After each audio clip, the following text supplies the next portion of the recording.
Hello, ഇന്നത്തെ കഥയിലേക്ക് എല്ലാവർക്കും സ്വാഗതം.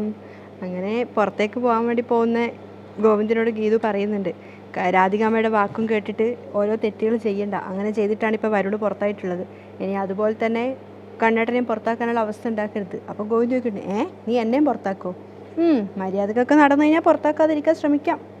അപ്പോൾ ഗോവിന്ദ് ചിരിച്ചുകൊണ്ട് കൈകൂപ്പുകയാണ്. ഓ, വലിയ ഉപകാരം. ഗീതു പറയുന്നുണ്ട്, പക്ഷേ പോറ്റമ്മ ഒരിക്കലും പെറ്റമ്മയാവില്ല എന്നുള്ളൊരു ഓർമ്മ വേണം. അപ്പോൾ ഗോവിന്ദ് തലതിരിച്ച് മാറുകയാണ് അവിടുന്ന്. അപ്പം ഗീതു പറയുന്നുണ്ട്, ഞാനിതൊക്കെ ആരോടാ പറയുന്നേ? കണ്ണേട്ടൻ ഇപ്പോൾ ജന്മം തന്ന അമ്മയുടെ മുഖം പോലും ഓർമ്മ കാണില്ല. അത്രയ്ക്കുണ്ട് രാധിക അമ്മ അഡിക്ഷൻ. അപ്പോഴേക്കും ഗോവിന്ദ് പറയാണ്, മതി നിർത്ത്. മഹേഷ് വന്നിട്ടുണ്ട്, എനിക്ക് അവനൊന്ന് കാണാൻ വേണ്ടി പുറത്തേക്ക് പോകണം. ആദ്യം ഞാനൊന്ന് ഡ്രസ്സ് മാറിക്കോട്ടെ. അതിനൊന്നും കുഴപ്പമില്ല, പക്ഷേ കുടിച്ച് കുന്തം പറഞ്ഞ് ഇങ്ങോട്ട് കയറി വന്നാലേ ഞാൻ പെട്ടിയും കിടക്കെടുത്ത് പുറത്തേക്ക് വെക്കും. അപ്പോഴേക്കും ഗോവിന്ദ് തൊഴുതുകൊണ്ട് പറയും, എൻ്റെ അമ്മേ, ഞാൻ മര്യാദയ്ക്ക് പോയിട്ട് വന്നോളാം. അപ്പോൾ ഗീതു കള്ളച്ചിരിച്ചിരിക്കുകയാണ്. ഗോവിന്ദ് ഡ്രസ്സ് എടുക്കുന്ന സമയത്ത് ഗീതു തമാശയായിട്ട് പറയും, ഞാൻ തിരിഞ്ഞു നിന്ന് കേട്ടോ. ഓ എന്നും പറഞ്ഞ് ഗോവിന്ദ് ആ ഡ്രസ്സും കൊണ്ട് അവിടെ നിന്ന് പോവുകയാണ്. അപ്പോൾ ഗീതു നാണത്തോടു കൂടി ചിരിക്കുകയാണ്. ഗോവിന്ദ് പുറത്തേക്ക് ഇറങ്ങിയ സമയത്ത് റോഡിൽ അഭിമുഖമായിട്ട് കാറ് നിർത്തിയിട്ട് നമ്മുടെ വിജയലക്ഷ്മി അവിടെ നിന്നിട്ടുണ്ടായിരുന്നു. അതായത് ഗോവിന്ദിനെ വെയിറ്റ് ചെയ്ത് നിൽക്കുകയാണ്, ഗോവിന്ദിൻ്റെ കാറിന് ക്രോസ് ആയിട്ട്. ഗോവിന്ദ് ദേഷ്യത്തോടെയും വെറുപ്പോടെയും കാറ് നിർത്തിയ സമയത്ത് വിജയലക്ഷ്മി ഒന്നുകൂടി കാറിൻ്റെ അടുത്തേക്ക് നടന്നു വരികയാണ്. അപ്പോഴേക്കും ഗോവിന്ദ് കുറച്ചുകൂടെ മുന്നോട്ട് പോയിട്ട് ഡോറ് തുറന്ന് ഇറങ്ങുന്നുണ്ട്. എന്നിട്ട് ദേഷ്യത്തോടെ വിജയലക്ഷ്മിയോട് ചോദിക്കുകയാണ്, നിങ്ങൾക്ക് കാറടിച്ച് മരിക്കണം എന്ന് വല്ല നേർച്ചയുണ്ടോ? അപ്പോൾ വിജയലക്ഷ്മി പറയും, അങ്ങനെ നിൻ്റെ കൈ കൊണ്ട് മരിച്ചാൽ അത് ഞാൻ പുണ്യമായിട്ട് കണ്ടോളാം. നീ പോയതിന് ശേഷം നിൻ്റെ വളർത്തമ്മയുടെ പെർഫോമൻസ് ഉണ്ടായിരുന്നു. നിന്നെ ഉറക്കിയതിൻ്റെയും ഊട്ടിയതിൻ്റെയും ഒക്കെ കണക്കുകളും നിരത്തി. അമ്മ മകന് വേണ്ടി ചെയ്ത കാര്യങ്ങൾക്ക് കണക്കുകൾ സൂക്ഷിക്കണമെന്ന് എനിക്കറിയില്ലായിരുന്നു. പക്ഷേ രാധികയ്ക്ക് കൃത്യം അറിയായിരുന്നു ഈ കണക്കുകളിൽ നീ വീഴുമെന്ന്. നിനക്ക് ഒരമ്മയുടെ സ്നേഹം നിഷേധിച്ച് ഞാൻ പോയെന്ന് നീ പറഞ്ഞപ്പോൾ എനിക്ക് നൊന്തു.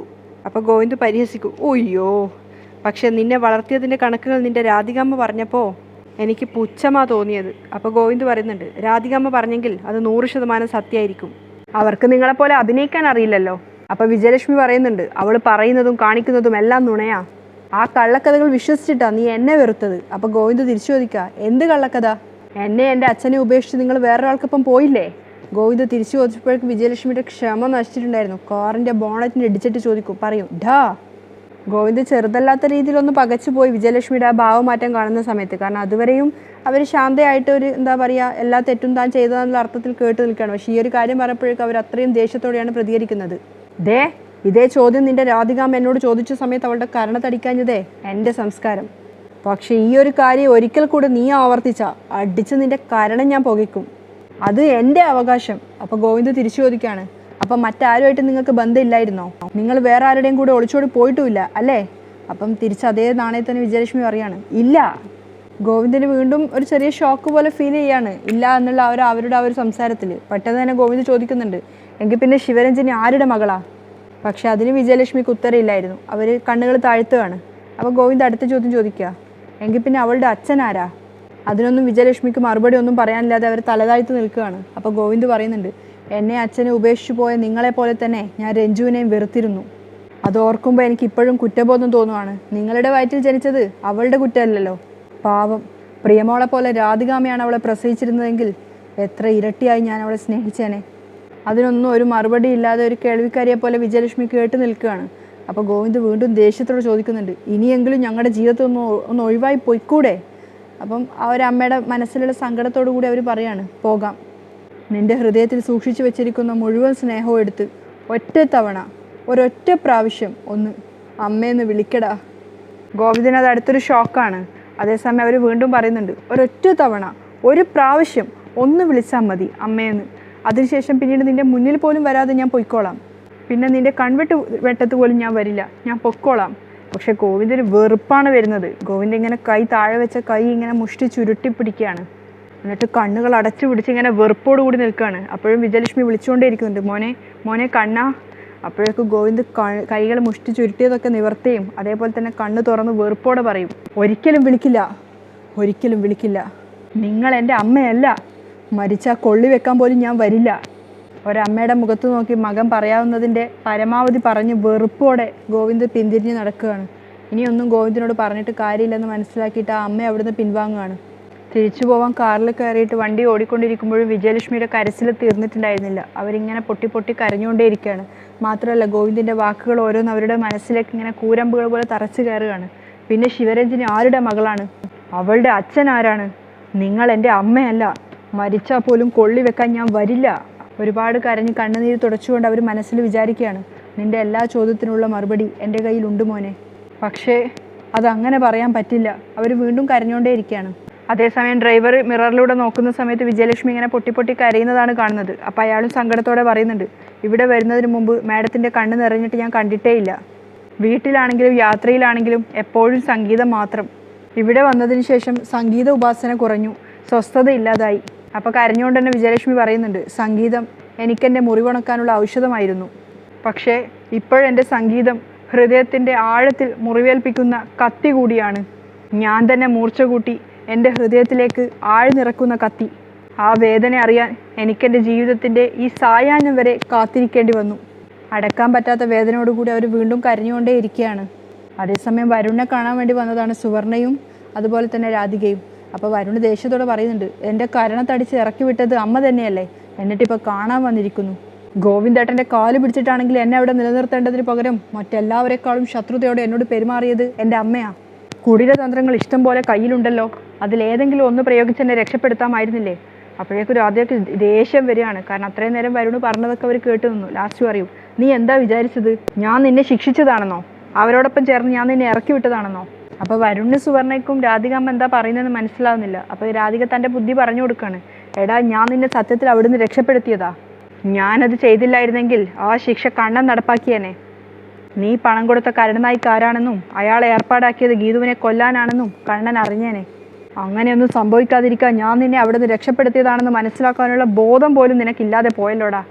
അപ്പോഴേക്കും സുവർണക്ക് അത് കേട്ടിട്ട് പെട്ടെന്ന് തന്നെ മനസ്സിലാവാണ്. സുവർണ പറയുന്നുണ്ട്, മാഡം പറഞ്ഞത് ശരിയാ, മാഡത്തിന് പകരം ഗോവിന്ദ് സാറാണ് വരുൺ സാറിനെ പുറത്താക്കിയതെങ്കിൽ പിന്നെ AGM-ലേക്കും അതുപോലെ തന്നെ അറക്കലിലേക്കും സാറിന് തിരിച്ചു കയറാൻ പറ്റില്ലായിരുന്നു.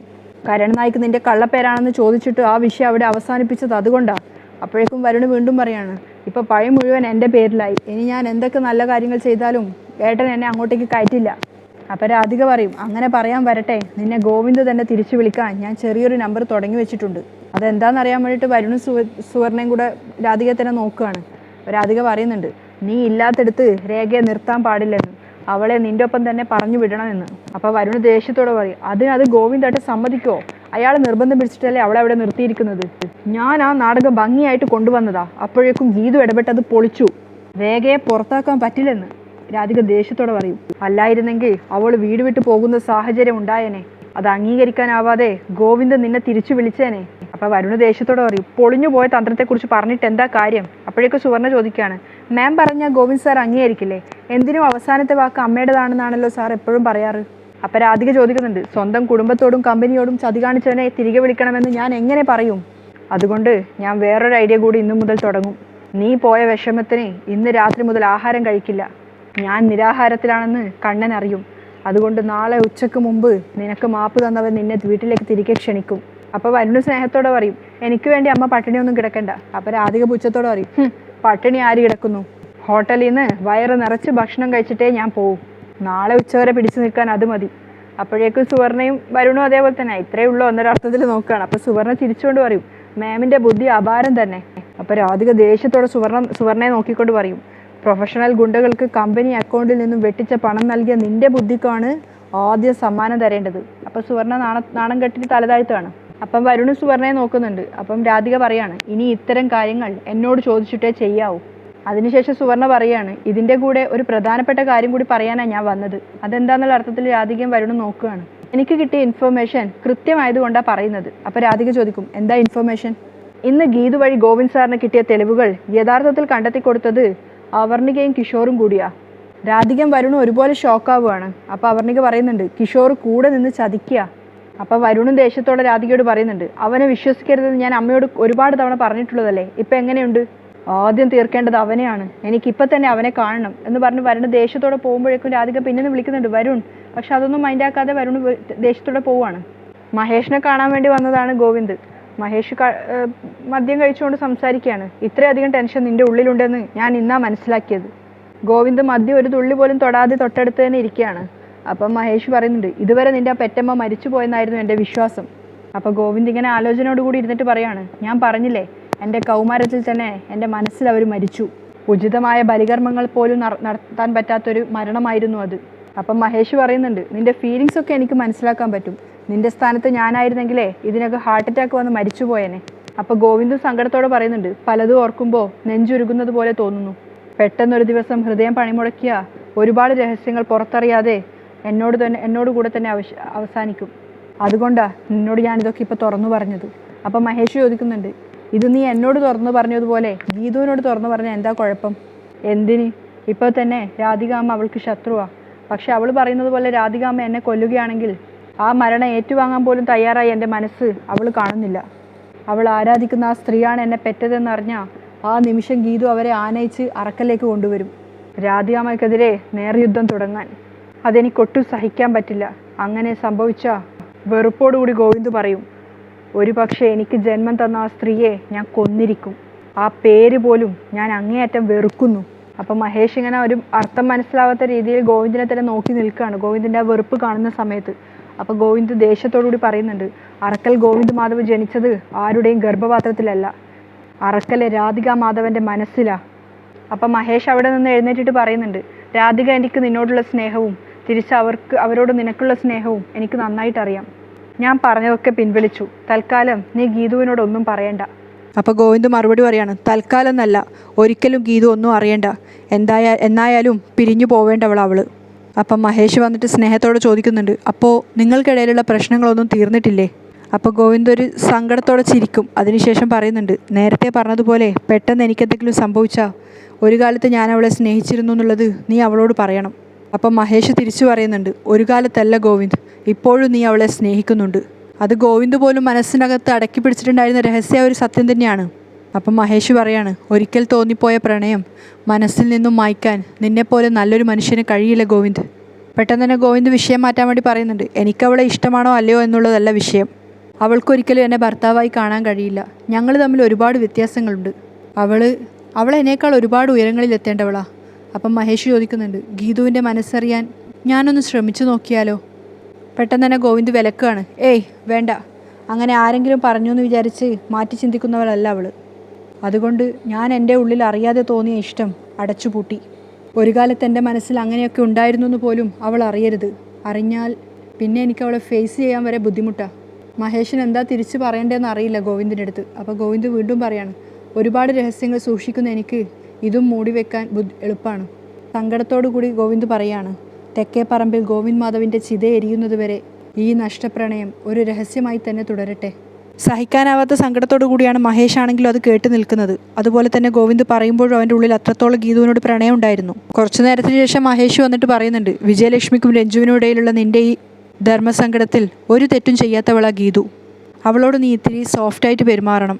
അവളിനി വഴക്കുണ്ടാക്കിയാലും കണ്ണടച്ചങ്ങ് കൊടുത്തേക്കണം. അപ്പോൾ ഗോവിന്ദ് പുഞ്ചിരിക്കുകയാണ്. AGM എന്ന് പറയുന്ന നിൻ്റെ പവറൊക്കെ മാറ്റിവെച്ച് അവൾക്കരികിൽ നീ സോഫ്റ്റായിട്ട് പെരുമാറണം. അപ്പോൾ ഗോവിന്ദ് ചിരിച്ചുകൊണ്ട് പറയും, അവളുടെ മുന്നിൽ എനിക്കെന്ത് പവർ? ഓഫീസിലുള്ളവർ പറയും ഞാനൊരു സിംഹമാണെന്ന്. വീട്ടിൽ ആ സിംഹത്തിന് മുന്നിൽ പുറത്തിരിക്കുന്ന ഒരു ദുർഗയാണവൾ. കണ്ണുനീര് തുടച്ചുകൊണ്ട് ചിരിച്ചുകൊണ്ടാണ് ഗോവിന്ദ് സംസാരിക്കുന്നത്. അപ്പം മഹേഷും ആ ചിരിയിൽ പങ്കാളിയാവാണ്. ഞാനതൊക്കെ നന്നായിട്ട് ആസ്വദിക്കുന്നുണ്ട്, ഗോവിന്ദ് ചിരിച്ചുകൊണ്ട് പറയാണ്. അപ്പം മഹേഷും പറയുന്നുണ്ട്, ഇന്നേ മദ്യപിക്കില്ലെന്ന് പറഞ്ഞപ്പോഴേ എനിക്കത് മനസ്സിലായി. അപ്പോൾ ചിരിച്ചുകൊണ്ട് തന്നെ ഗോവിന്ദ് പറയും, ഇന്ന് വെള്ളമടിച്ച് വീട്ടിൽ ചെന്നാലേ പെട്ടിയും കിടക്കെടുത്ത് പുറത്ത് വെക്കുമെന്ന് അവളുടെ ഭീഷണി.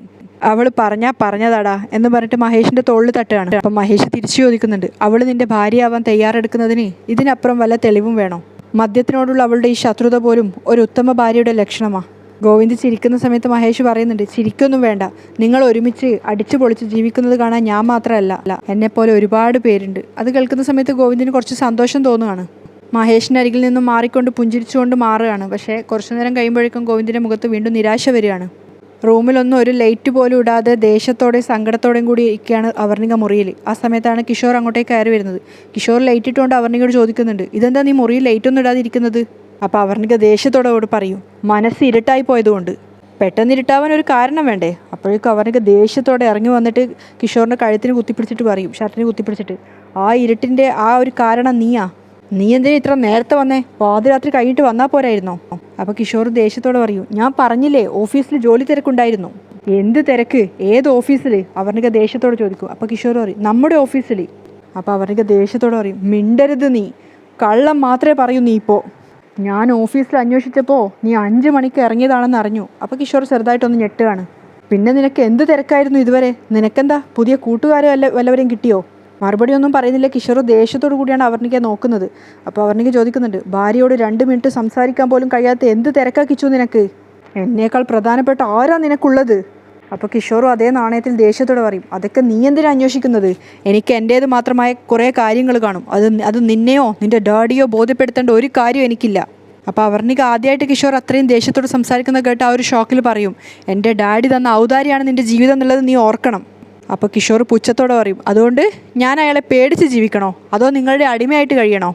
കിഷോറിൻ്റെ ആ മറുപടി അവർണികയ്ക്ക് താങ്ങാവുന്നതിലപ്പുറമായിരുന്നു. കാരണം ഇത്രയും കാലം ഒരു പാവത്തിനെ പോലെ അടിമയെ പോലെ കഴിഞ്ഞുകൊണ്ടിരുന്ന കിഷോർ പെട്ടെന്ന് അത്രയും രോഷത്തോടെയും ഒന്നാമത് ആ ഒരു പ്രഗ്നൻസിൻ്റെ കാര്യം പറയാൻ വന്ന സമയത്ത് ഇത്രയും ദേഷ്യത്തോടെ സംസാരിച്ചത് തന്നെ അവർണികയ്ക്ക് സങ്കടം സഹിക്കാൻ പറ്റിയിട്ടില്ല.